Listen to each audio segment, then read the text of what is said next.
മനോഹര നാട് ഗംഗ യമുന ഗോദാവരികൾ ഗാനമുതിർക്കും നാട് ജനഗണമനയുടെ നാട് ജനകോടികളുടെ നാട്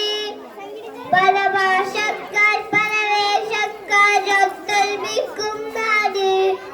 ഗാന്ധി പിറന്നൊരു നാട് ശാന്തി ഒരു നാട്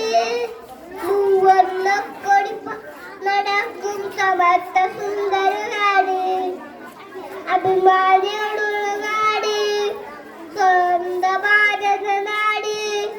വെള്ളക്കാരം കൊള്ളക്കാരം തുരത്തിട്ടൊരു നാട് നമ്മുടെ ഭാരത നാട് എത്ര മനോഹര നാട് ഇതിഹാസങ്ങൾ പിറന്നൊരു പുണ്യം വഴിയും നാട് നമ്മുടെ ഭാരത നാട് എത്ര മനോഹര